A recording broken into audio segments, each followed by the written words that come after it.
Prime Minister Jacinda Ardern has met Victoria's Premier Daniel Andrews to discuss their shared trade interests and also COVID recovery strategies. Jessica Maggio is live for us in Melbourne. Jessica, what's the outcome of the meeting? Do we know? Well, that meeting went for around an hour and a half and it seems to have been pretty successful. As you mentioned, the pair spoke about their shared COVID recovery strategy. Now, they both had very similar COVID approaches to keep the virus at bay, and that centred around really tough border controls, strict lockdowns and COVID guidelines. And often that meant that their popularity fluctuated, but they were very much in constant communication between each other throughout the pandemic. So Jacinda Ardern made a comment today when she met Victoria's Premier Daniel Andrews about the fact that she was happy to see him after all that communication now as they share this path to recovery. And of course Victoria's Premier Daniel Andrews made a quick jab at the fact that she had visited Victoria before visiting New South Wales.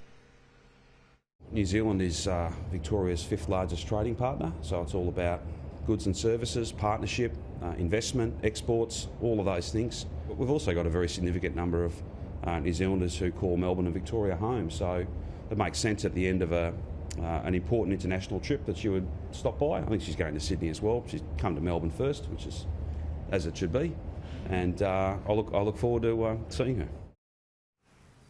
And New Zealand's Prime Minister Jacinda Ardern is here in Melbourne and she will continue that tour in Sydney for really at trade talks with her counterpart here in Australia, Anthony Albanese, and of course the leaders of Victoria and New South Wales to talk about boosting tourism back to New Zealand and investing in those trade talks. It really is a continuation of what seems to be a world trade tour. She recently visited the EU and the UK and also the US, where she spoke to her European, British and American counterparts to discuss and sign some pretty significant trade deals. So she really is making sure that New Zealand no longer remains the understudy on the world stage after those strict border closures and really returns to its place on the map.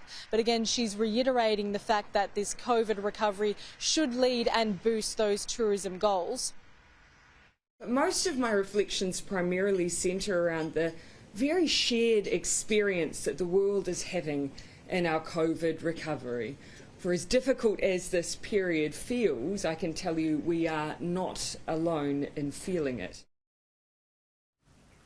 In 2019, before the pandemic, there were around 1.5 million Australians that crossed the Tasman to New Zealand, and that brought around $2.5 billion to New Zealand's economy. So Jacinda Ardern really looking to reiterate those numbers and reinstate them once again after this pandemic. And as I say, she will continue to Sydney, where she'll meet Anthony Albanese and Dominic Perrottet to continue those trade talks. Ash?